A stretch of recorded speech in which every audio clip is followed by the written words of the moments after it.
My name is Claire Mitchell, and am 32 years old. Standing at my parents' funeral reception, I watched my brother Derek flaunt the keys to his newly inherited mansion worth $2.5 million while the family lawyer handed me a crumpled envelope containing nothing but an address to some dilapidated cabin in remote Montana.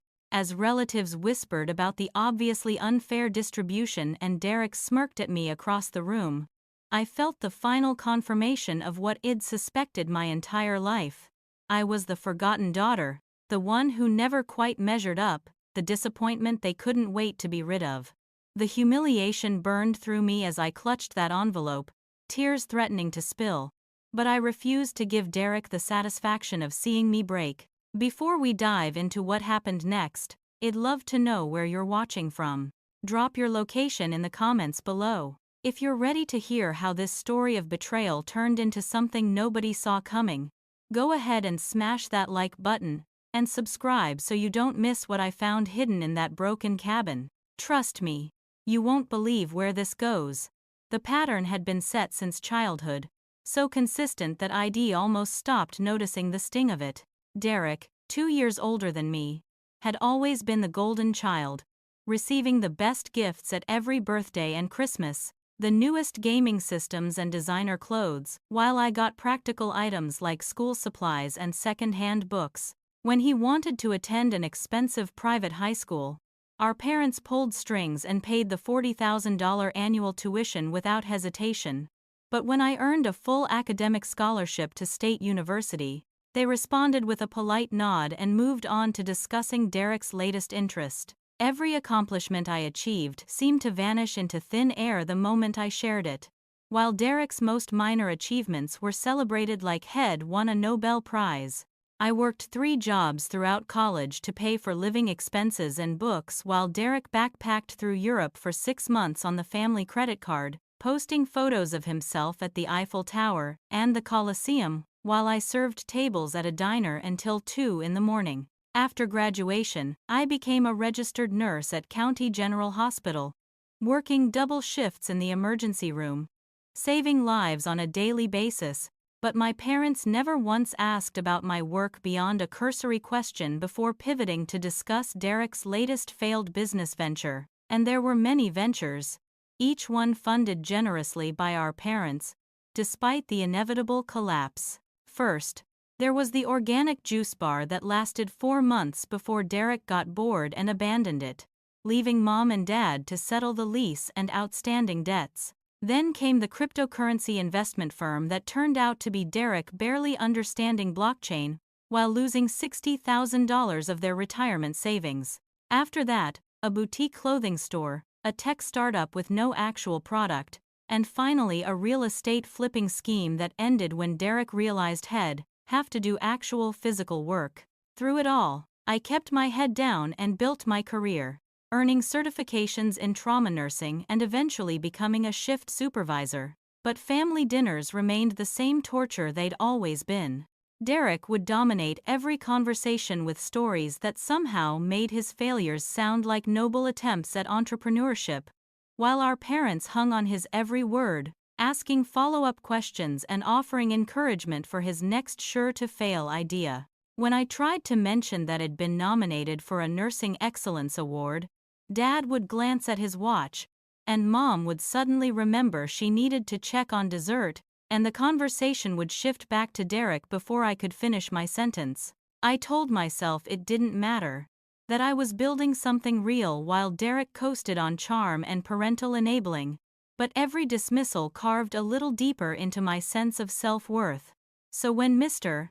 Henderson, the family lawyer, read the terms of the will in his downtown office 3 days after the funeral, I shouldn't have been surprised, but somehow the magnitude of the disparity still took my breath away. Derek inherited the mansion in Riverside Heights, the most prestigious neighborhood in the state, a sprawling 6-bedroom estate with a pool and 3-car garage that our parents had purchased as an investment property 5 years earlier. He also received an investment portfolio worth $400,000. Dad's vintage car collection that included a 1967 Mustang and a 1972 Corvette, and all of Mom's jewelry, including her grandmother's diamond engagement ring worth at least $50,000. The assets kept coming as Mr. Henderson read through the list, his voice growing quieter with each item, as if he could soften the blow of what was coming next. Then he turned to me, clearing his throat uncomfortably, and said I would receive a cabin located somewhere in rural Montana. The exact address provided in a sealed envelope, along with any personal items stored inside. That was it. The entirety of my inheritance from two people I'd spent 32 years trying desperately to please. No explanation, no letter clarifying the decision. Just a remote cabin ID never heard them mention and a vague reference to personal items that could mean anything from family photos to old kitchen utensils. The other relatives in the room shifted awkwardly in their chairs, nobody quite meeting my eyes, while Derek leaned back with a satisfied smile playing at the corners of his mouth. He couldn't resist twisting the knife, saying loud enough for everyone to hear that maybe our parents had finally figured out who actually deserved their legacy, and who'd been coasting on pity her whole life. Aunt Margot, Dad's sister, tried to defend me in her gentle way, suggesting that perhaps there was more to the cabin than appeared on the surface. That Mom and Dad might have had their reasons, but Uncle Robert cut her off with a sharp look, and the room fell silent again. Uncle Robert pulled me aside after the reading and suggested I contest the will. Said any judge would see this was clearly unfair and possibly the result of undue influence, but I was so exhausted from years of fighting for scraps of acknowledgement that I couldn't imagine dragging this out in court. Besides, what would I say? That my parents loved my brother more than me? That wasn't illegal, just devastating. I drove home that evening, feeling like every fear I'd ever had about my place in the family had been confirmed in the most official, legally binding way possible. They'd put it in writing, notarized and witnessed. That Derek was worth millions while I raided a shack in the woods they couldn't even be bothered to describe properly. I sat in my apartment staring at that envelope for 2 hours, turning it over in my hands, trying to decide if I even wanted to know what final insult waited for me at the address inside. Part of me wanted to throw it away and never think about it again, to cut ties with a family that had made it abundantly clear I was the afterthought child, but another part of me, the part that had spent a lifetime trying to understand why I was never enough, needed to see it. I needed to visit that cabin and try to find some explanation, some answer to the question that had haunted me since childhood. Why didn't they love me the way they loved him? I requested a week off from the hospital, telling my supervisor I needed time to settle family affairs, which was technically true even if it didn't capture the emotional devastation I was navigating. The drive from the city to rural Montana took 12 hours, straight through farmland and eventually into wilderness so remote that I passed maybe 10 cars in the last 100 miles. My GPS worked fine for the first 8 hours, dutifully reciting directions in its mechanical voice, but around the time I crossed into the northern part of the state, the signal started cutting out, leaving me with nothing but a printed map I'd had the foresight to grab from a gas station. The towns grew smaller and farther between, going from populations in the thousands to hundreds, to eventually just clusters of buildings that barely qualified as communities. I stopped in a tiny place called Greywater Falls. Population 400 according to the faded sign at the town limits, desperately needing coffee and directions since my map wasn't detailed enough to show the specific roads leading to the cabin. The main street consisted of maybe 8 buildings total, including a diner with a neon sign that flickered between open and darkness. Inside, the smell of coffee and bacon grease hit me immediately, and a woman in her 60s with steel gray hair pulled back in a practical bun looked up from wiping down the counter. I approached and asked if she knew anything about the address it'd been given, sliding the paper across the counter, not really expecting her to recognize some random property coordinates in the middle of nowhere. But Ruth, as her name tag identified her, studied the address for a long moment, then looked at me with an expression I couldn't quite read, something between sympathy and curiosity. She said she knew exactly where that cabin was, that it was about 15 miles north on a road that wasn't on most maps. and that my folks had been interesting people. I froze at that, asking what she meant, and Ruth explained that my parents had visited that cabin every single summer for the past 30 years, driving up from the city for 2 weeks in July without fail, always keeping to themselves but always friendly when they came into town for supplies. This information knocked me sideways because my parents had always told Derek and me they spent their summers at a timeshare in the Bahamas, showing us photos of beaches and resort pools, and now I was learning they'd been lying about their whereabouts for 3 decades.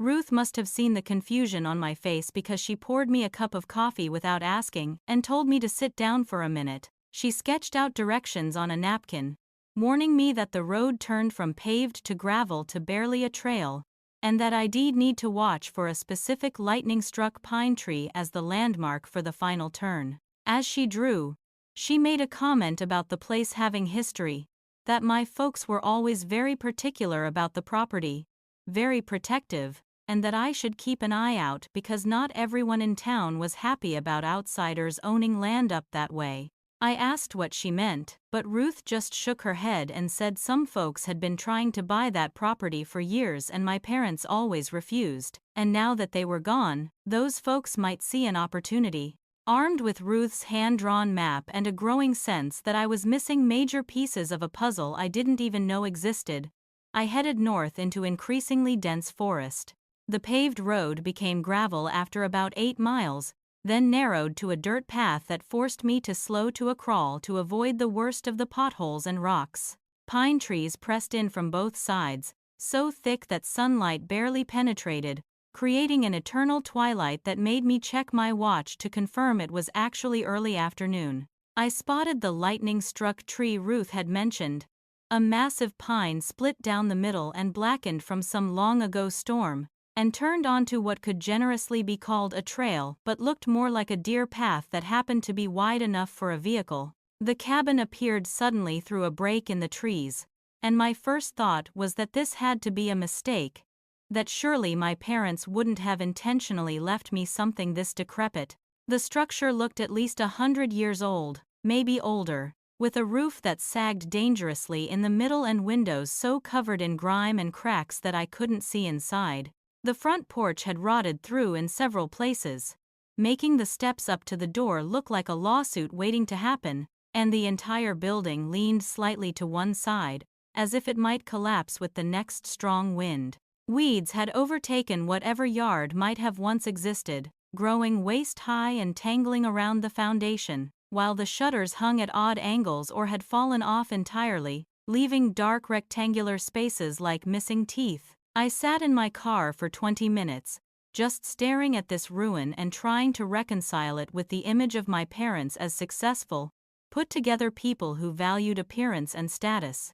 This cabin represented the opposite of everything they'd seemed to care about, everything they'd raised Derek to pursue, and I couldn't understand why they'd spent 30 summers here, or why they'd left it specifically to me. The emotional exhaustion of the past week caught up with me all at once, and I found myself crying, not even sure what exactly I was crying about anymore.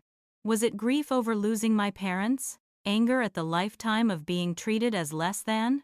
Confusion about this bizarre inheritance?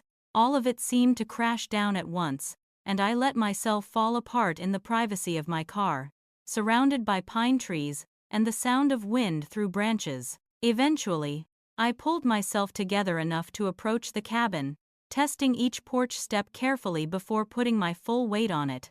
The front door was unlocked, which seemed both careless and somehow fitting for a property this isolated, and the hinges screamed in protest as I pushed it open. Inside, the musty smell of decades of disuse hit me immediately, dust particles dancing in the streams of light that penetrated through the filthy windows. The interior consisted of a single large room with a sleeping area in one corner, a small kitchen space with an old wood stove and a sink that probably hadn't had running water in years, and a sitting area with furniture so beaten down and moth-eaten that I wouldn't have trusted it to hold my weight. But what caught my attention immediately were the cardboard boxes stacked neatly in the far corner, maybe 8 or 9 of them, each labeled with my name in my mother's distinctive handwriting. the boxes looked relatively new compared to everything else in the cabin, and one of them, sitting on top of the stack, had "Open First" written across it in letters twice as large as the others. I stood there, staring at those boxes, my heart pounding. Because this was the first indication that maybe, just maybe, there was more to this inheritance than appeared on the surface, that perhaps my parents had left me something more than just a crumbling building, and a lifetime of hurt feelings. It barely had time to catch my breath and start processing what I'd found when my phone rang, Derek's name flashing on the screen. I almost didn't answer, knowing that any conversation with him would just be another opportunity for him to gloat. But something made me pick up, maybe just the ingrained habit of always being available when family called. His voice came through with fake concern so thick I could practically see the smirk on his face, asking how I was doing and whether I'd made it to my little inheritance yet. I confirmed I was at the cabin, and Derek launched into what he probably thought was a generous offer, saying he wanted to help me out by buying the property from me for $10,000 cash, so I'd at least have something to show for our parents' estate. The offer was so transparently manipulative that I actually laughed, which seemed to catch him off guard because he stuttered for a second before recovering. He pressed harder, saying I deserved to get something real from the inheritance, that $10,000 could help with my student loans, or put a down payment on a better car, painting himself as the benevolent older brother looking out for his struggling little sister. But I'd known Derek my entire life, and I knew he never did anything that didn't serve his own interests, so I asked him point blank why he was suddenly so interested in a worthless cabin in the middle of nowhere. He got defensive immediately, his voice taking on an edge as he demanded I sign the property over to him within 48 hours, said he had papers drawn up already, and just needed my signature. When I hesitated, not agreeing but not outright refusing either, Derek switched tactics and turned threatening. He said if I didn't accept his generous offer, he'd be forced to contest the will, tie up the entire estate in legal proceedings for years, cost me tens of thousands in legal fees I couldn't afford. Then he let slip that he'd already hired a private investigator to research the property, which confirmed what I'd suspected, that Derek knew something about this cabin that I didn't, something that made him desperate to get his hands on it. I told him I needed time to think about it and ended the call, but had barely set my phone down when I heard a vehicle approaching. The sound of tires on that rough trail unmistakable in the forest silence. Derek's luxury SUV pulled up not 2 hours after his phone call, which meant he'd been nearby, probably sitting in Greywater Falls waiting to see if I'd agree to his terms before moving to Plan B. He climbed out along with a man in a cheap suit carrying a briefcase who introduced himself as a real estate agent, and another man in an expensive suit who turned out to be Derek's lawyer. They invaded the cabin without waiting for an invitation, the real estate agent walking around making disparaging comments about the foundation and the roof and the plumbing, declaring the structure essentially worthless, maybe $12,000 for the land alone if someone wanted to clear it and start over. Derek pulled out papers from his lawyer's briefcase and laid them on the rickety table, showing me where to sign, his finger tapping impatiently on the signature line. He'd raised his offer to $15,000, probably thinking that seemed generous compared to the agent's assessment, and acted like he was doing me an enormous favor by taking this burden off my hands. I looked at the papers, at Derek's expectant expression, at the lawyer's neutral professional mask and the real estate agent's barely concealed disdain for the property, and something in me snapped. I asked Derek again why he wanted this specific cabin so badly, what he knew that I didn't, and his mask slipped for just a second, real desperation flickering in his eyes before he locked it down. When I refused to sign, Derek's entire demeanor changed, the fake concern and brotherly generosity evaporating to reveal cold anger underneath. He grabbed my arm hard enough to leave marks, the first time he'd ever been physically aggressive with me, and hissed that our parents had left me this trash for a reason, that I'd always been the disappointment and this inheritance proved it once and for all. The real estate agent backed toward the door, clearly uncomfortable with how the situation was deteriorating, while the lawyer maintained his professional distance but watched everything carefully, probably already calculating liability. I shoved Derek away from me and told him to get out, threatened to call the county sheriff if he didn't leave immediately. And he finally released me, but not before leaning in close and promising this wasn't over. As they walked toward the door, Derek delivered his parting shot, something that would replay in my mind for hours afterward. He said I had no idea what I was sitting on, that I was too stupid to figure it out, and that he'd get this property one way or another because he actually deserved it, unlike me who'd done nothing but coast on pity my whole life.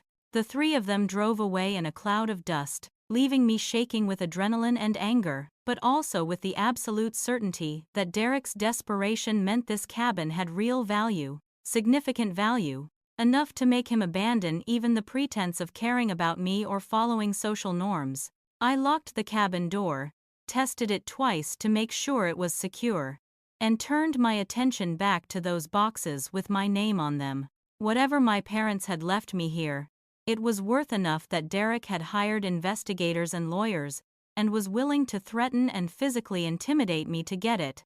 The question was what could possibly make a falling-down cabin in the middle of nowhere worth that kind of effort? And I had a feeling the answer was sitting in that box labeled "Open First," waiting for me to have the courage to look inside and understand what my parents had really left me. My hands trembled as I opened the "Open First" box, half expecting some cruel final message explaining why I'd never been good enough. But instead I found a leather journal, its cover worn smooth from decades of handling, alongside a stack of old photographs rubber-banded together, and a sealed letter with my name written across the front in my mother's careful script. I opened the letter first, unfolding pages that had been written recently based on the date at the top, just 3 months before my parents' accident. The opening line made me start crying before I'd even finished the first paragraph. "My dearest Claire, if you're reading this, we're gone. And Derek has almost certainly shown his true colors by now." The letter continued with my parents apologizing for the deception, for the years of appearing to favor Derek while treating me with what must have seemed like indifference or disappointment. They explained that everything they'd done had a purpose, that they'd built Derek's character through exposure to every advantage, and watched him fail every test of integrity and responsibility, while they'd built my character through challenge and watched me rise to meet every obstacle with grace and determination. My mother wrote that they'd seen Derek's true nature emerge over the years. The entitlement and narcissism and inability to think of anyone but himself, and they'd known that giving him real lasting wealth would be both a waste and possibly dangerous.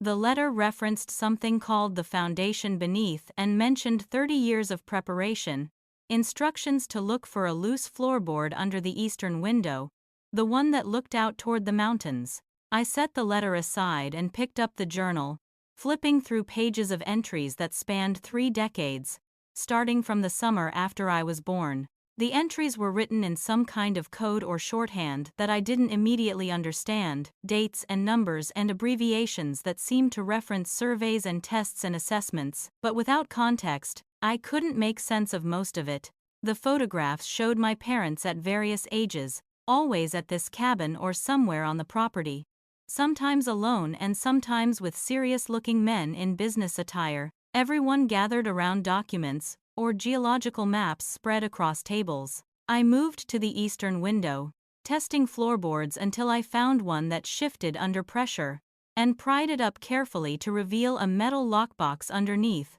the kind that required a combination to open. For a moment I panicked, thinking I'd have to guess or somehow find the combination hidden elsewhere, but then I remembered the journal and flipped through it more carefully, looking for patterns in the numbers. On the inside back cover, written so small I almost missed it, was a sequence of numbers with a note. The day you arrived, plus the day we joined. My birth date combined with my parents' anniversary date, a combination only I would know instinctively. The lockbox opened with a click that sounded impossibly loud in the quiet cabin, and inside I found documents that made my hands shake as I read them. Property survey reports, geological assessments, mineral rights filings, environmental impact studies, all related to this cabin and the surrounding land. The oldest survey dated back 31 years and described initial findings of a rare earth mineral deposit beneath the property, estimates suggesting potential value in the $20 to $30 million range if extraction proved feasible. But it was the most recent assessment, dated just 2 years ago, that made me sit down hard on the dusty floor, because the numbers were almost incomprehensible. Current market values for the specific minerals found on the property, combined with updated technological demand and extraction capabilities, put the conservative estimate at $100 million, with potential to go higher if current tech industry trends continued. The documents explained that my parents had discovered the deposit during their first summer at the cabin, brought in trusted geologists to confirm it, then spent the next 3 decades quietly acquiring the surrounding 300 acres through various shell companies so that no one would realize a single family controlled the entire mineral field. They'd established a mining company called TerraCore Industries with a small group of partners, people whose names appeared in some of those photographs, and had been waiting for market conditions to be optimal before beginning extraction. The final piece of paper in the box was a stock certificate showing that my parents had been majority shareholders in TerraCore Industries, and that those shares now belonged to me as part of the cabin inheritance. Suddenly, everything made sense. The 30 years of secret summers, the careful legal structures protecting the property, Derek's desperate attempts to get me to sign it over, all of it clicked into place. My parents had left Derek liquid assets that he could access immediately and would almost certainly waste within a few years, gambling and failed businesses, and poor investments draining every penny. But they'd left me something that required patience and discretion and responsibility, something that could change not just my life but potentially the lives of thousands of people if managed correctly. I returned to my mother's letter and read the rest of it with new understanding. She wrote that they'd tested both Derek and me throughout our lives, putting us in situations that revealed character, and that I'd passed every test while Derek had failed spectacularly.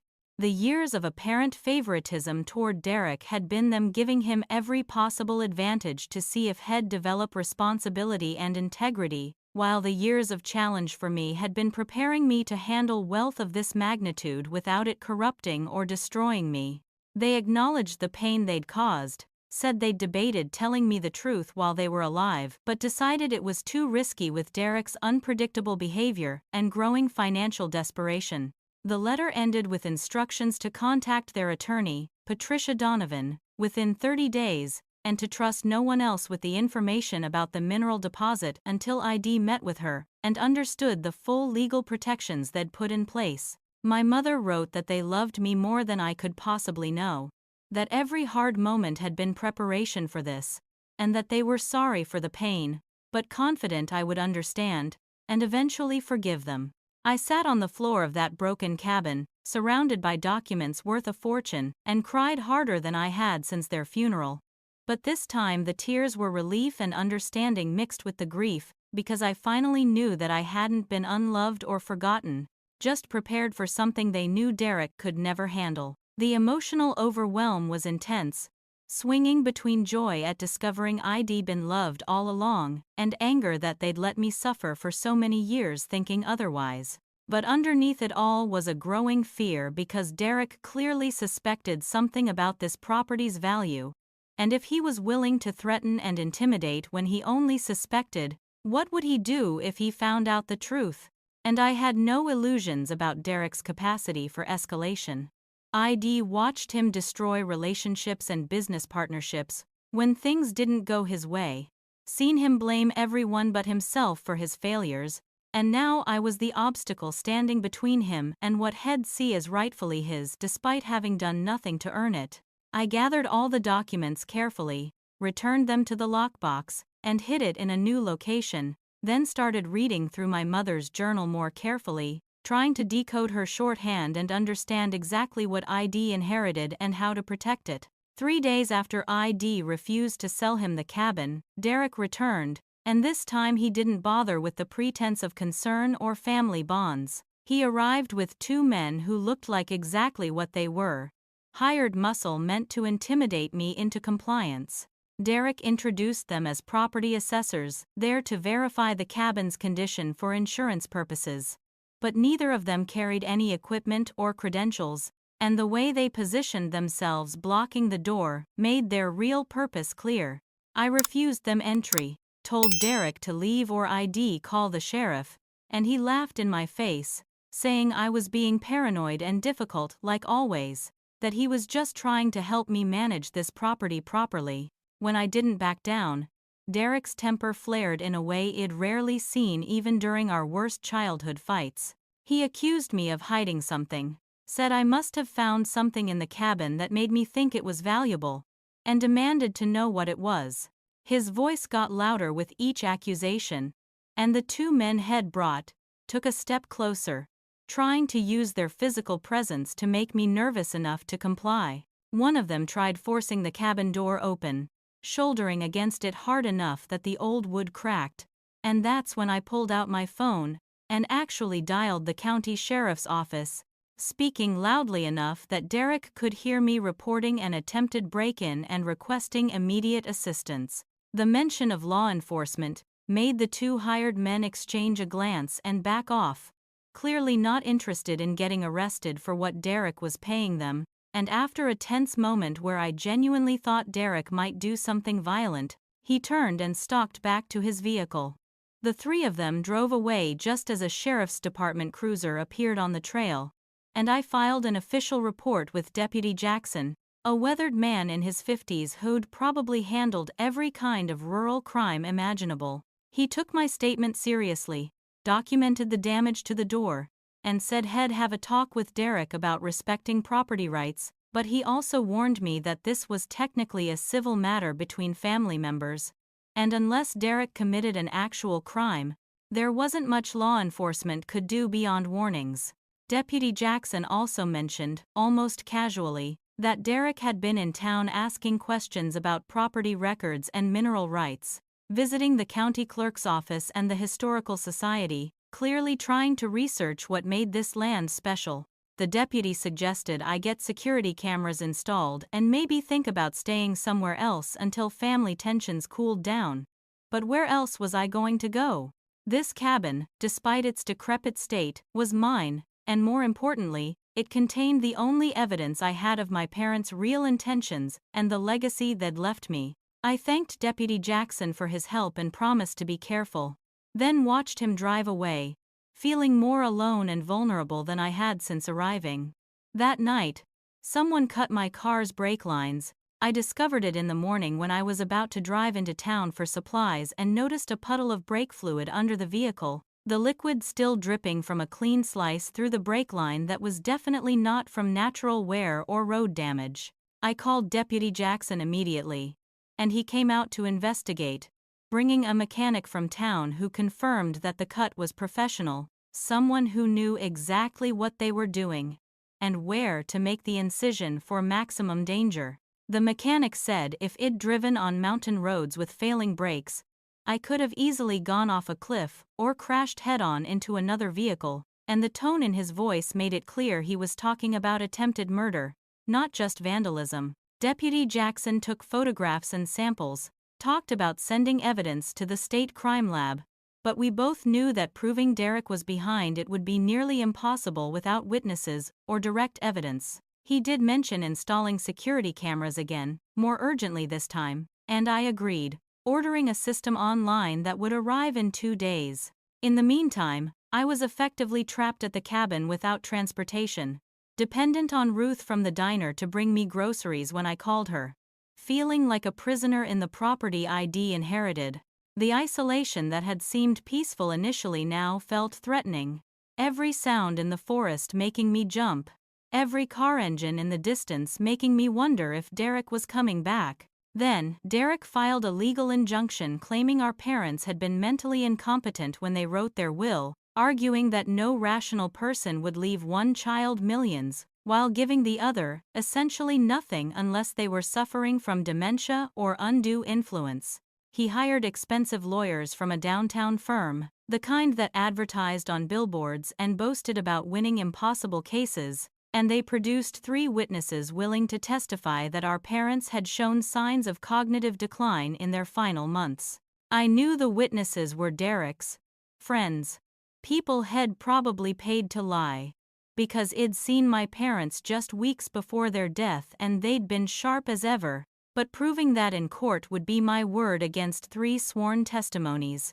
The judge granted a temporary freeze on all property transfers and asset distributions while the competency challenge was investigated, which meant I couldn't legally do anything with the cabin or access the mining company assets until the case was resolved. Derek's strategy was transparent. Delay everything while he figured out how to seize the property himself, keep me tied up in legal battles I couldn't afford, and hope I'd eventually give in just to make it stop. The legal freeze also meant I couldn't sell anything to pay for lawyers, couldn't leverage any of the inheritance to defend myself, creating a perfect catch-22 where I needed the assets to fight for the assets. But Derek's biggest mistake came later that week when he arranged for a break-in that was supposed to look like random burglary but was clearly a targeted search operation. I woke at midnight to the sound of breaking glass, someone smashing the window on the far side of the cabin, and I barely had time to grab my phone and hide in the narrow closet space before 2 masked men entered. I dialed 911 and whispered my location to the dispatcher, while the men ransacked the cabin, tearing through boxes and pulling up floorboards, clearly searching for documents or evidence of what made the property valuable. They found some of the geological surveys I'd left out and photographed them with their phones before the sound of approaching sirens sent them running into the forest. Sheriff's deputies arrived within minutes, fast response time for such a remote area, and found evidence everywhere that these weren't amateur burglars but professionals hired for a specific job. They'd brought proper tools, had worn gloves and shoe covers, knew how to avoid most obvious forensic evidence, but one of them had dropped his phone during the hasty exit, and when Deputy Jackson unlocked it using some police trick I didn't understand, he found text messages from Derek with very specific instructions. Find anything proving mineral rights. Photograph all documents. Do not hurt her, but make sure she knows she's not safe. The timestamp on the messages was from earlier that evening. And suddenly, Derek had graduated from harassment and intimidation to breaking and entering and conspiracy, real criminal charges that even his expensive lawyers would have trouble dismissing. Following the instructions in my mother's letter, I finally contacted Patricia Donovan, the attorney whose name appeared on dozens of documents in the lockbox. Patricia's office was in Helena, the state capital, 3 hours away from the cabin, and she insisted we meet in person rather than discussing sensitive matters over the phone.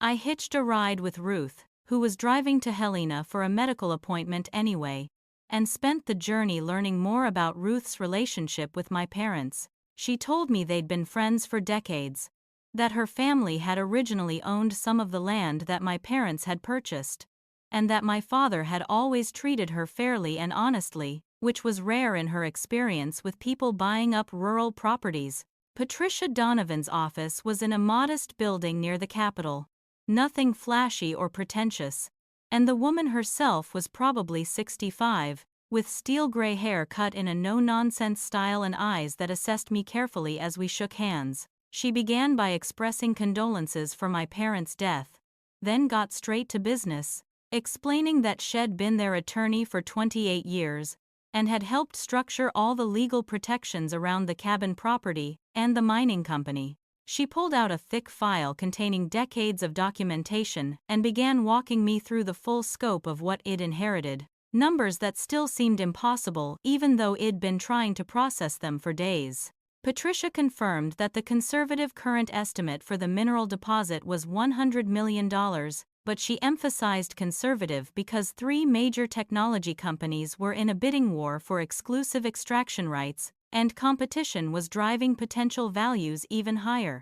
The mining rights had been secured through incredibly complex legal structures that my parents and Patricia had spent years perfecting, layers of protection that would make it nearly impossible for anyone to challenge my ownership, even if they somehow proved incompetency or undue influence.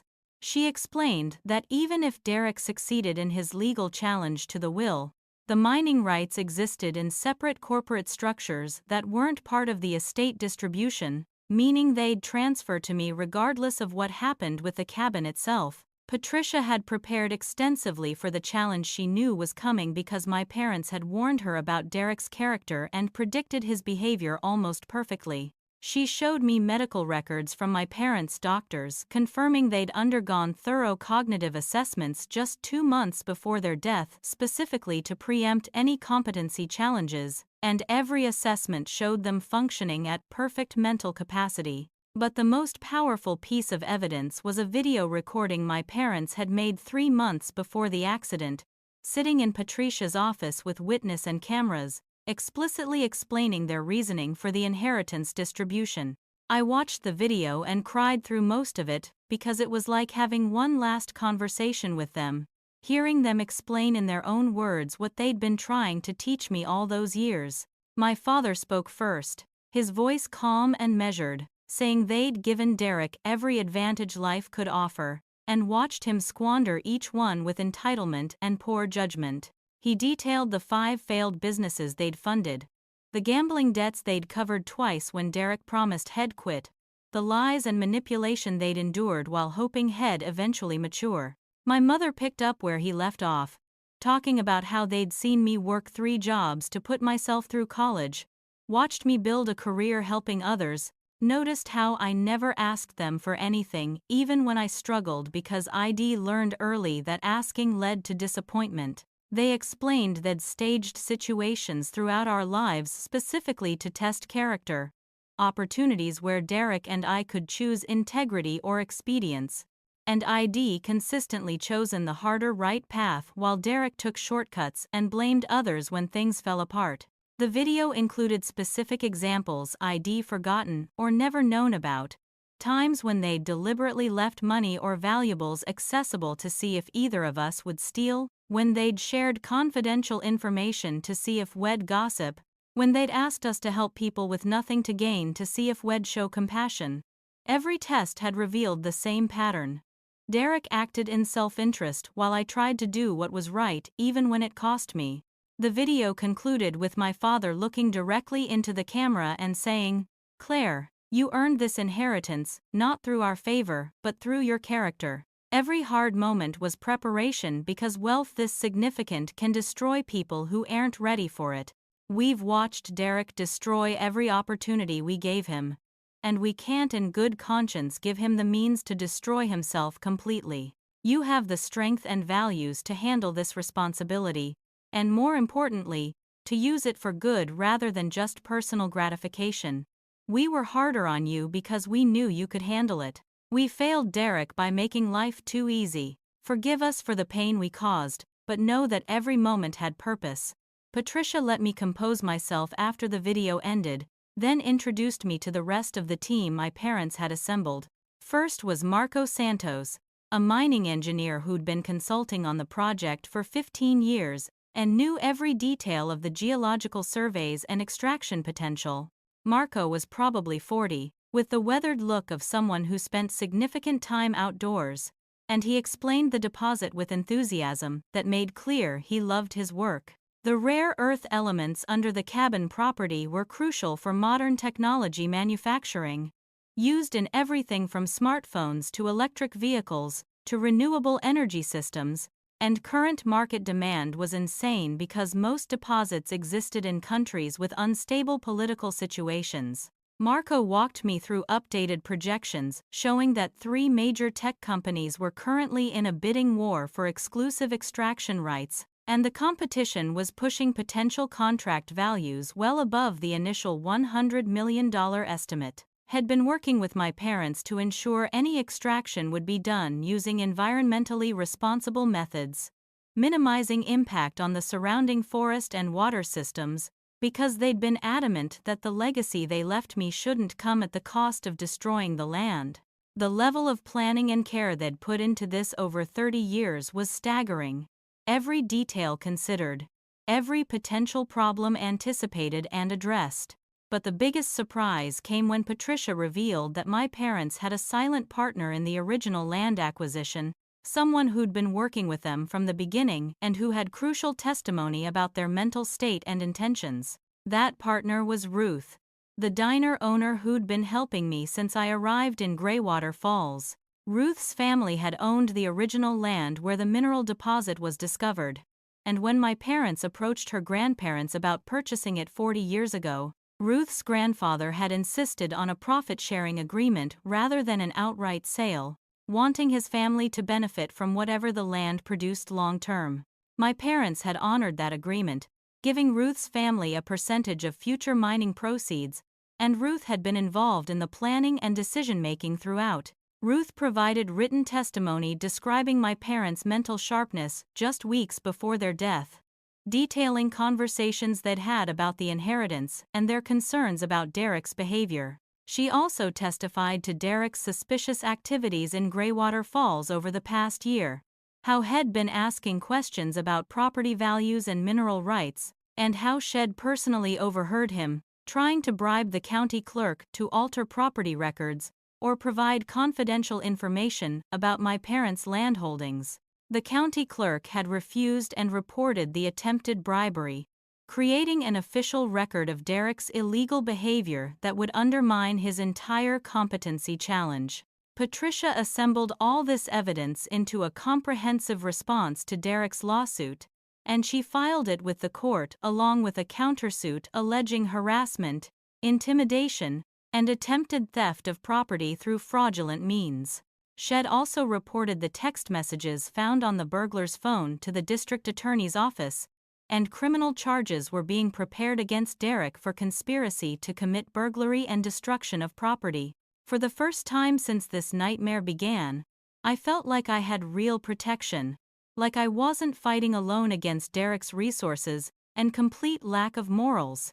These people had known my parents for decades, had been preparing for this exact scenario, and they were committed to ensuring my parents' wishes were honored regardless of what Derek tried. Derek's response to the mountain of evidence against him was to double down on manipulation, and his next move targeted the family members who'd always been neutral or slightly sympathetic to me.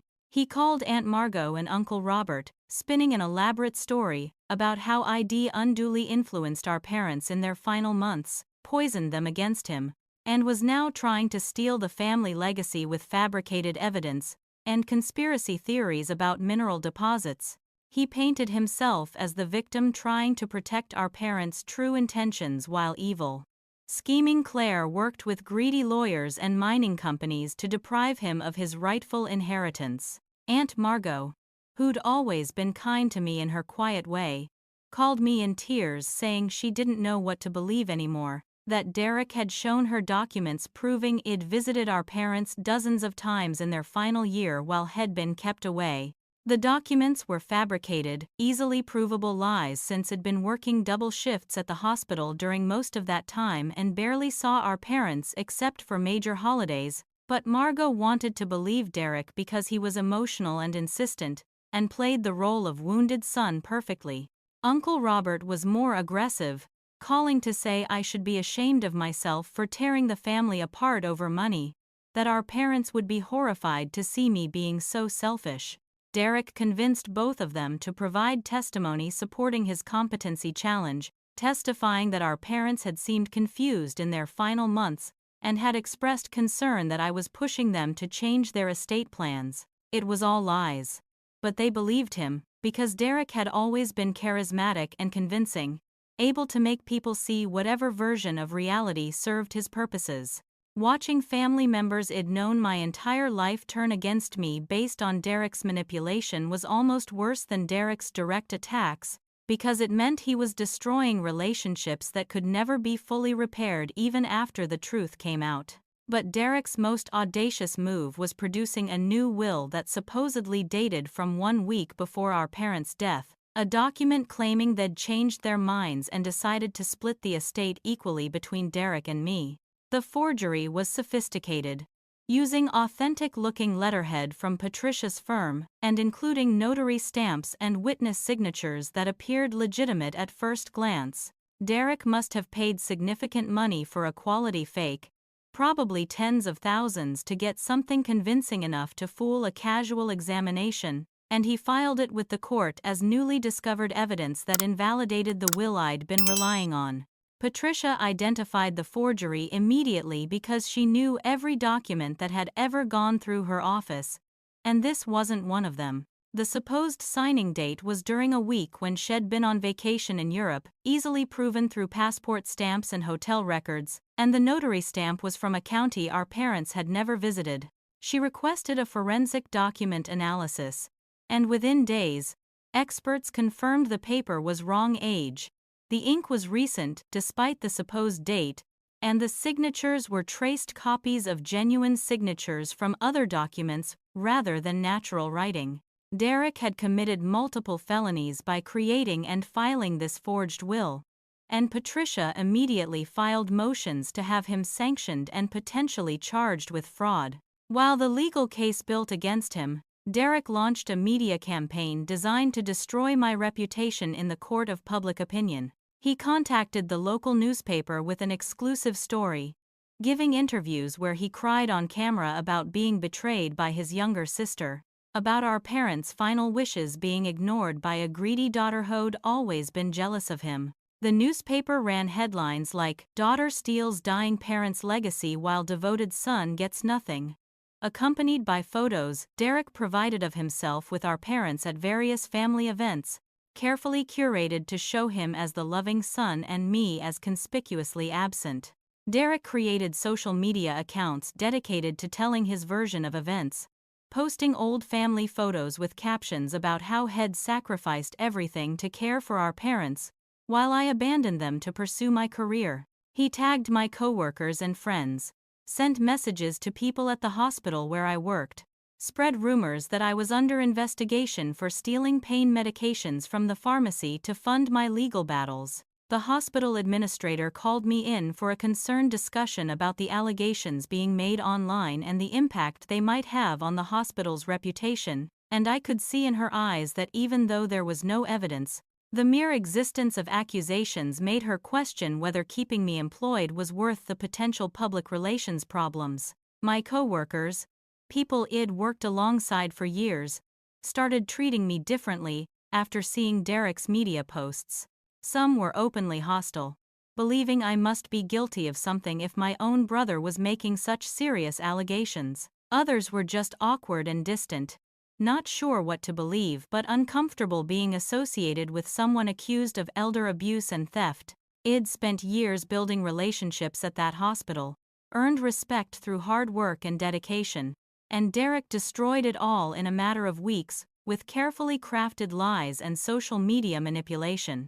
Then the threats escalated beyond public attacks to direct intimidation. Derek sent me text messages at all hours, dozens per day, saying things like, "Give me half or I'll destroy you, and you think you've won but I know things about you that will end your career." He threatened to expose secrets to the hospital board, and when I demanded to know what secrets he meant since I'd never done anything unethical or illegal, he just laughed and said it didn't matter if the accusations were true, only that people would believe them once he was done.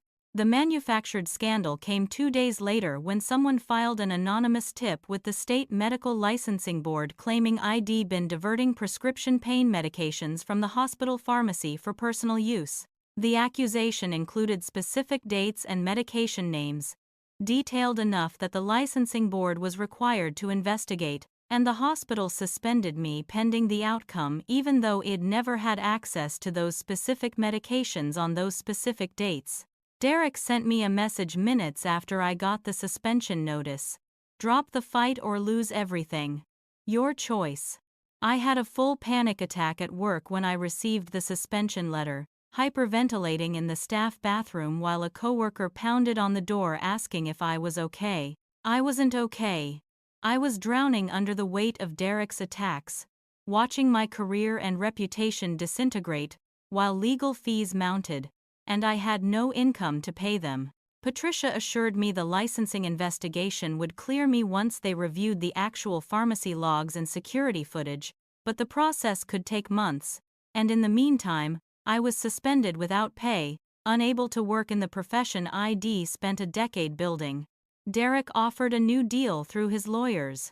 Sign over 75% of the mining rights and he'd withdraw all accusations, provide written statements clearing my name, and disappear from my life forever. Patricia called it extortion and documented everything for potential criminal charges. But I was so exhausted and beaten down that I actually considered it. What good was a $100 million mineral deposit if Derek destroyed my nursing license and my reputation so thoroughly that I couldn't have any kind of normal life? Maybe giving him most of the money and keeping just enough to restart somewhere else was the smart choice, the survivable choice. I was on the verge of telling Patricia to negotiate Derek's deal when my colleague Marcus Thompson showed up at the cabin uninvited, carrying a laptop and a determined expression.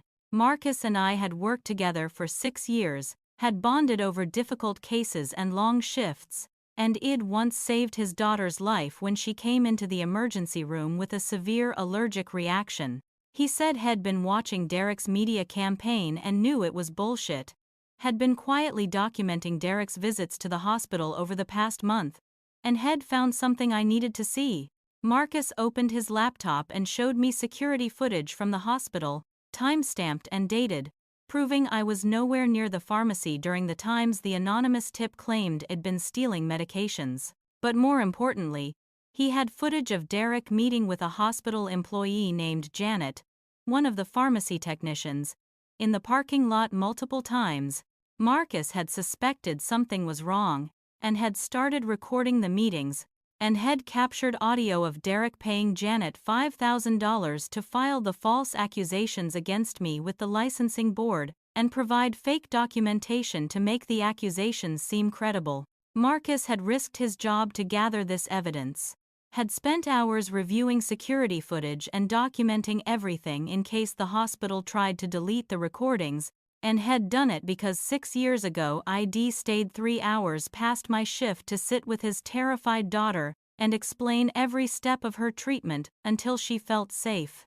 He said some debts couldn't be repaid with money, that saving his child's life meant he'd do whatever it took to protect me from Derek's campaign of destruction. We submitted the evidence to both the hospital administration and the state licensing board immediately, and within 24 hours, Janet was fired and arrested for filing false reports, and I was reinstated with back pay and a formal written apology from the hospital administration. The court hearing to resolve Derek's challenge to the will became a circus of evidence and revelation that exposed 3 decades of family secrets. The judge reviewed everything in a closed session first, watching my parents' video testimony, examining the forensic analysis of Derek's forged will, listening to audio recordings of his attempts to bribe county officials. Patricia presented the case systematically, building from my parents' cognitive assessments through Derek's pattern of escalating criminal behavior, and I watched the judge's expression shift from judicial neutrality to barely concealed disgust as the full scope of Derek's actions became clear. The handwriting expert testified about the forged will, explaining in technical detail how Derek had traced my parents' signatures from genuine documents but couldn't replicate the natural variation and pressure that comes from actual signing.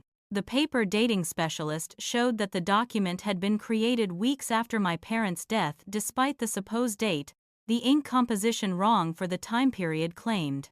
Most damning was testimony from the notary whose stamp appeared on the forged will, a man who came forward voluntarily to say Derek had paid him $5,000 to notarize a backdated document, and that had agreed because he was desperate for money but had been consumed with guilt ever since. Derek's lawyers withdrew from the case during the lunch recess when criminal charges became not just possible but likely, unwilling to continue representing someone who'd clearly committed multiple felonies and might implicate them in obstruction of justice.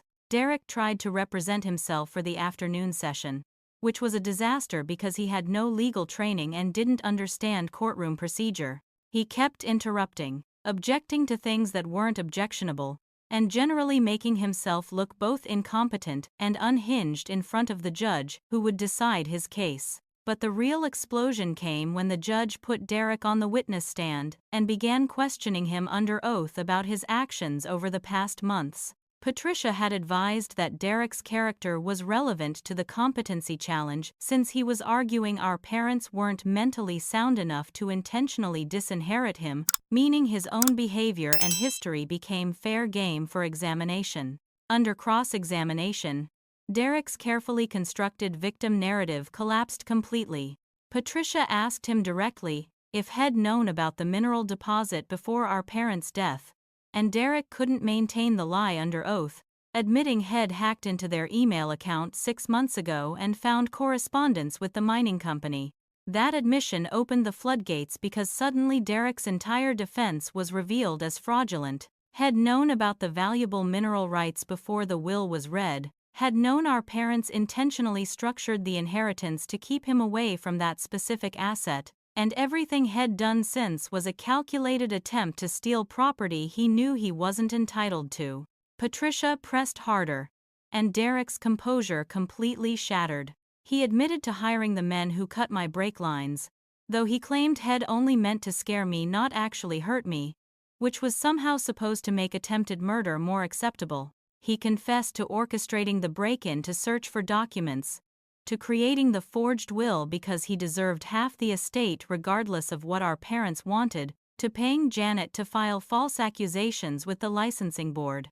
The admissions came pouring out because Derek was so consumed with self-righteous anger that he couldn't see how badly he was destroying himself. He shouted that our parents had ruined his life by not giving him enough support, that he was drowning in $200,000 of debt to loan sharks who were threatening him, that he was entitled to the mining money because he needed it more than I did. The courtroom went completely silent as Derek's meltdown continued, and I saw Aunt Margot cover her face and start crying, realizing she'd been manipulated into supporting a man who just admitted to multiple felonies including attempted murder.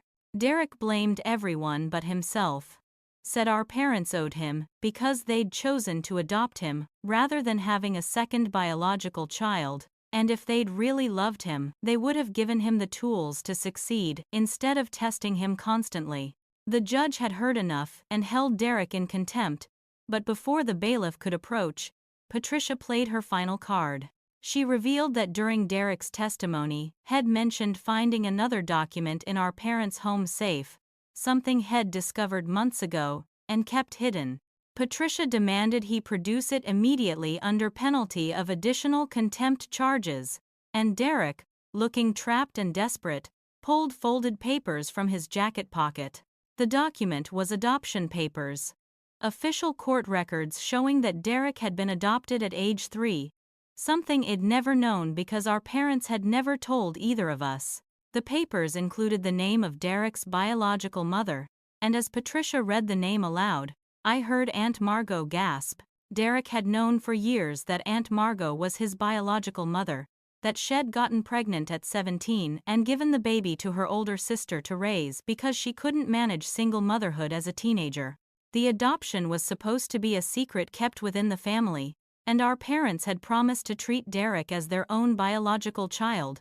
But Derek had found the papers during college and confronted Margot with them. They'd kept a conspiracy together ever since, Margot supporting Derek's lies and accusations out of guilt over giving him up, believing she owed him unconditional support regardless of his behavior because she'd failed him as a birth mother. Uncle Robert stood up in the courtroom gallery, face red with fury, because he'd had no idea his wife had a son before they married. No idea she'd been lying to him for 35 years. No idea she'd been helping Derek destroy me out of misplaced maternal guilt. The judge called for order as the family drama exploded, but the revelations weren't finished. Patricia explained that our parents had known about Margot's involvement with Derek's schemes, had documented her attempts to influence the estate planning, and had specifically structured the will to protect assets from both Derek's creditors and Margot's emotional manipulation. Sheriff Deputy Jackson, who'd been present in the courtroom as a witness, arrested Derek on multiple charges including attempted murder for the brake line cutting, conspiracy to commit burglary, forgery and uttering of forged instruments, perjury, extortion, and making false statements to government agencies. Derek's loan shark debt became clear as well. Had been gambling for years, had run up massive debts with illegal bookmakers, and had planned to use the inheritance to pay them off and flee the country before they killed him. The $2.5 million mansion Head inherited was already mortgaged beyond its value, creditors had liens against it, and Derek would lose everything anyway even if Head succeeded in stealing my property. That explained our parents' entire inheritance strategy in one terrible moment of clarity.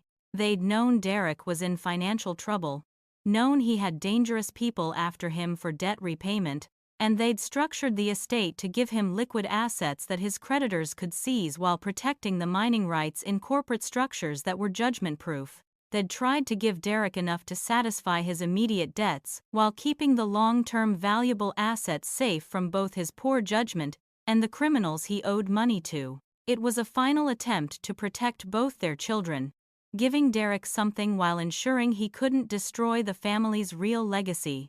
The judge validated the original will completely, dismissed all of Derek's challenges with prejudice, meaning he could never file them again, and ordered Derek to pay all of my legal fees plus additional sanctions for filing frivolous and fraudulent claims. My nursing license was formally cleared with a letter of apology from the state board. The hospital offered me my job back with a promotion and raise, and a restraining order was issued prohibiting Derek from contacting me or coming within 500 feet of my property. All the mining rights and assets were confirmed as my sole ownership, and Patricia filed paperwork to finalize the transfer of TerraCore Industries shares into my name exclusively. Derek was led out of the courtroom in handcuffs, still shouting that I'd ruined everything, that our parents had loved me more and destroyed him on purpose, that I'd stolen his birthright through manipulation and lies. Watching him being taken away, I felt not triumph but a profound sadness because this was my brother, someone I'd grown up with, and somewhere along the way had become so consumed by entitlement and jealousy that had destroyed himself trying to take what was never his. Aunt Margot approached me afterward, sobbing apologies, and Uncle Robert stood rigid and furious behind her, clearly processing betrayals from multiple directions. I told Margot I needed time before I could even think about forgiveness, and they left together, their own relationship probably shattered beyond repair. I returned to the cabin 3 days after the trial ended, this time seeing it with completely different eyes. The broken structure that had seemed like a final insult now looked like exactly what it was: a foundation hiding incredible value underneath. A test to see if I'd look deeper or just accept surface appearances. I spent a week alone there. No phone calls or visitors. Just me and my parents' journal and the letters they'd written explaining their reasoning. Reading every entry chronologically, I watched my mother's handwriting document my childhood and adolescence, noting times I'd chosen integrity over convenience, moments when I'd helped others without expecting anything in return, instances where I'd worked harder when I could have cut corners. The journal revealed that every hardship had been deliberate, calculated preparation for the responsibility I was inheriting. When they didn't pay for my college despite having money, it was to teach me the value of things I earned myself. When they praised Derek's mediocre efforts while ignoring my genuine accomplishments, it was to build resilience against external validation so I'd develop internal confidence instead. When they seemed distant and critical, it was because they worried that showing too much affection would make me soft and entitled like they'd accidentally made Derek. Every painful memory had an explanation, a purpose, and while understanding didn't erase the hurt, it transformed it into something bearable, even meaningful. I found a final letter from my father tucked into the journal's last pages, written just days before the accident. He wrote about watching me grow into a woman of character and strength, about being proud of the nurse and human being I'd become, about feeling guilty for the pain they'd caused but confident it had been necessary. He explained they'd failed Derek by making everything too easy, by protecting him from consequences until he never learned to protect himself, by giving him love without accountability. He asked me to forgive them for the years of seeming rejection, promised that every hard moment had been driven by love, not indifference, and expressed faith that I would use the inheritance to make the world better rather than just making myself richer.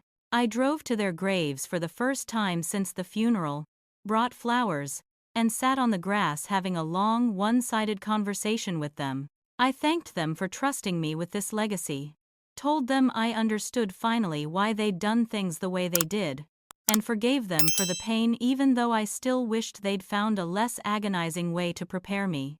I promised to honor their trust by using the money responsibly, by staying true to the values they'd worked so hard to instill, and by never becoming the entitled, selfish person they'd feared wealth might make me. I planted perennials at both gravesites, flowers that would return year after year, like the lessons they'd taught me, permanent and enduring. The mining rights negotiation took 3 months, with Patricia and Marco guiding me through complex contracts and bidding wars between major tech companies desperate for reliable rare earth mineral sources. The final offer came from a consortium of 3 companies willing to pay $112 million for a 20-year exclusive extraction contract, with an additional 15% ongoing royalty on all minerals extracted. I negotiated strict environmental protections into the contract, requirements for land restoration after extraction ended, and provisions that a percentage of jobs had to go to residents of Greywater Falls and surrounding communities. The deal would bring employment and economic development to an area that desperately needed it, turning my inheritance into something that benefited hundreds of families. Not just me. Ruth's profit-sharing agreement entitled her family to $18 million based on the contract terms, and when Patricia told her the number, Ruth broke down crying, saying she'd expected nothing because her handshake deal with my parents had been based on friendship, not legal obligation. She revealed she'd been fighting cancer for 2 years, couldn't afford the best treatment options, had been planning to refuse further care because the debt would destroy her family financially. The money meant she could get treatment at top cancer centers, could secure her family's future regardless of what happened to her, and she became one of my closest friends during the months that followed, teaching me about the land and the community and what it meant to be part of something bigger than myself. I hired a contractor to renovate the cabin, not into a mansion but into a beautiful functional retreat center. We kept the original structure's bones but made it safe and weatherproof, added solar panels and a well system, created comfortable sleeping areas and a modern kitchen, turned it into a place where healthcare workers could come for free weekends to recover from the stress of caregiving professions. I established the Mitchell Foundation with $20 million of the initial payment, creating a nonprofit organization dedicated to providing healthcare access in rural communities that couldn't attract or afford medical professionals. The foundation bought 3 mobile medical clinics that travel through rural Montana and neighboring states, providing free basic health care, vaccinations, prenatal care, and chronic disease management to people who would otherwise have no access to doctors. I hired 20 nurses and 3 doctors, paying them competitive salaries that made rural healthcare work financially sustainable. And we treated 8,000 patients in the first year alone. The work gave me purpose beyond the money, turned my inheritance into something that honored my parents' values and my own training as a nurse, created a legacy that would extend far beyond my lifetime. Despite the $100 million windfall, I continued living modestly, renting a small apartment in the city rather than buying a mansion, driving a practical used car, keeping my expenses low and my life simple. The money sat in carefully managed investments, generating steady returns that funded the foundation's work and ensured I'd never have to worry about financial security. But I didn't let it change who I was fundamentally. I spent weekends at the cabin retreat center, hiking in the mountains, reading in front of the fireplace I'd had rebuilt, finding peace in the place that had initially seemed like my parents' final rejection. 6 months after the trial, Aunt Margot contacted me through Patricia, asking if we could meet. Shed divorced Uncle Robert, who couldn't forgive the decades of lies about Derek's parentage, and had moved to Oregon to start over away from family and memories. Her letter explained her perspective, how she'd gotten pregnant at 16 in an abusive relationship, how giving the baby to her sister had seemed like the only way to give him a decent life, how she'd lived with guilt every day for 35 years. She said watching Derek get arrested and realizing he'd manipulated her maternal guilt to support his crimes had broken something in her, forced her to confront that trying to make up for abandonment had turned her into an enabler of terrible behavior. I met Margot for coffee in a neutral city halfway between our locations, and we had the most difficult conversation of my life. She apologized for supporting Derek's lies, for testifying against me, for choosing guilt over truth, and nearly costing me everything. I told her I couldn't forgive her yet, but that I was willing to try if she did the real work of understanding why she'd made those choices and fixing the patterns that led to them. We agreed she'd go to therapy, really commit to it, and that she'd tell Derek the truth about his biological father when he was released from prison, giving him information she'd kept hidden because it was painful and complicated. It wasn't reconciliation, but it was a start. And sometimes that's all you can ask for from broken relationships. Marcus Thompson became the Foundation's Director of Operations, bringing his organizational genius and genuine compassion to building systems that actually worked for rural communities. His daughter, the one whose life I'd saved years ago, was now a healthy teenager volunteering at the Foundation on weekends, and Marcus told me constantly that some debts couldn't be repaid, only paid forward. He became my closest friend and most trusted advisor, proof that real family was about choice and character, not blood and biology. The story went viral on social media once the truth came out. Not Derek's manufactured version but the actual facts of parents who prepared their daughter for responsibility while their son destroyed himself through entitlement. I started getting interview requests from news outlets and podcasts, people fascinated by the family drama and the ultimate lesson about character and wealth. I wrote a book about the experience called Built to Last: What My Parents' Cabin Taught Me About Real Inheritance, detailing the emotional journey and the lessons learned, and donated all proceeds to the foundation. The book became a bestseller, reaching people dealing with their own family conflicts and inheritance disputes, and I started speaking at estate planning conferences about the importance of preparing heirs for wealth, rather than just giving them money.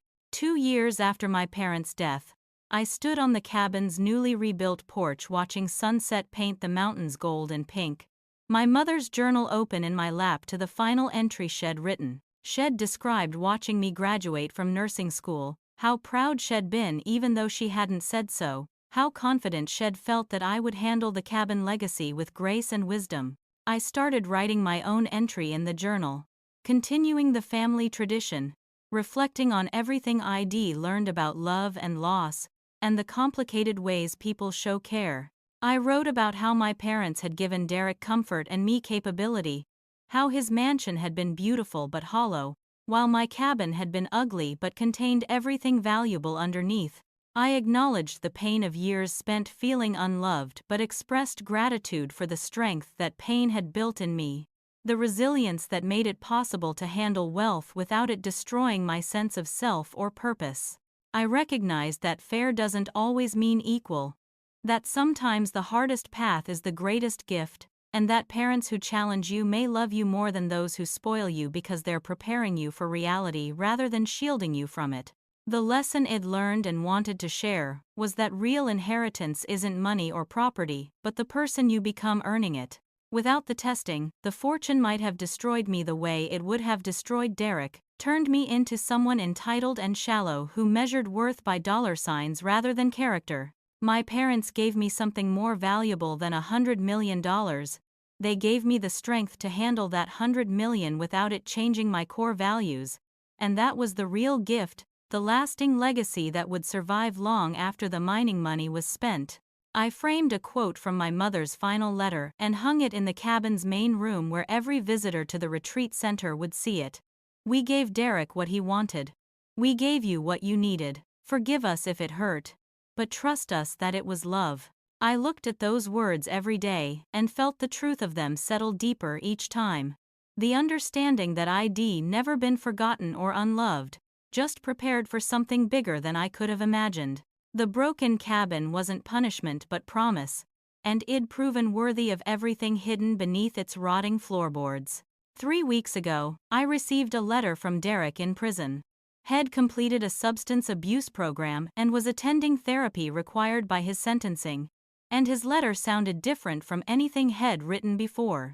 He said prison had given him time to think without distractions or enablers, forced him to confront the entitled narcissist he'd become, and he was starting to understand what ID had all along that he'd never developed: actual character beyond surface charm. He didn't ask for forgiveness, said he didn't deserve it and wouldn't insult me by requesting it, but he asked if maybe when he was released in 2 years, I might be willing to help him learn what real integrity meant, how to rebuild himself into someone worth respecting. I cried reading his letter, seeing glimpses of the brother I'd known before entitlement poisoned him, and I wrote back carefully, not promising anything but leaving the door open. I said when he was ready to be rebuilt from foundation up, it'd be there.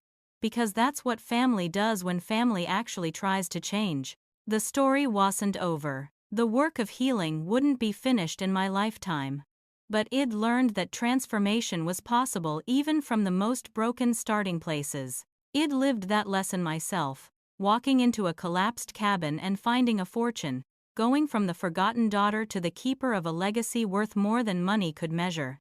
I planted a garden around the cabin that spring, turning the overgrown weeds into organized rows of vegetables and flowers, literally making something beautiful grow from broken ground. Every time I pulled weeds or harvested vegetables, I thought about my own growth, how pain and challenge had been the fertilizer that let me develop deep roots and genuine strength.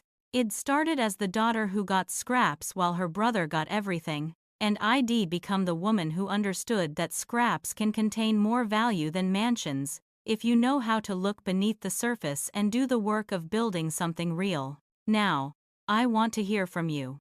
Have you ever felt like the forgotten one in your family? Like someone else always got the recognition and opportunities you deserved? How did you handle it? Drop your thoughts in the comments below because I read every single one and your stories matter. If this story resonated with you or taught you something about looking deeper than surface appearances, go ahead and hit that like button and subscribe so you don't miss future stories. Share this video with someone who needs to hear that being underestimated can be the greatest gift. That hard paths often lead to better destinations than easy ones.